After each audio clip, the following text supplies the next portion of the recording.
Welcome to Hindu Shakti news. నేను శాంతి. విజయనగరం జిల్లా నెల్లిమర్ల మండలం రామతీర్థంలో శ్రీరాముడి విగ్రహం ధ్వంసంపై ప్రతిపక్షాలు ఆందోళన ఉధృతం చేశాయి. ఇప్పటికే టీడీపీ, బీజేపీలతో పాటు హిందూ సంఘాలు సైతం పెద్ద ఎత్తున నిరసనలు చేపట్టాయి.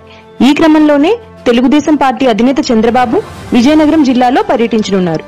ఇవాళ ఉదయం విజయవాడ నుంచి విశాఖకు విమానంలో వచ్చిన ఆయనకు జిల్లా నాయకులు ఘన స్వాగతం పలికారు. అక్కడి నుండి రోడ్డు మార్గం ద్వారా మధ్యాహ్నం 12:30 గంటలకు రామతీర్థం చేరుకుంటారు. కాలినడకన కొండపైకి వెళ్లి ఆలయంలో దుండగులు ధ్వంసం చేసిన విగ్రహాన్ని పరిశీలించనున్నారు. అనంతరం నిరసన తెలియజేయనున్నారు. అయితే ఈ రోజు ఉదయం విశాఖపట్నం ఎయిర్పోర్ట్ లో జిల్లా నాయకులు ఘన స్వాగతం పలికారు. ఈ కార్యక్రమంలో పల్లా శ్రీనివాసరావు, కింజరపు అచ్చెన్నాయుడు, చిక్కాల విజయబాబు, వెలగపూడి కోరాడ రాజబాబు, అయ్యన్నపాత్రుడు, చినరాజప్ప, భరత్, గంటా నూకరాజు, మీసాల గీత, బద్దుకొండ అప్పలనాయుడు, వానపల్లి రవికుమార్ పాల్గొన్నారు.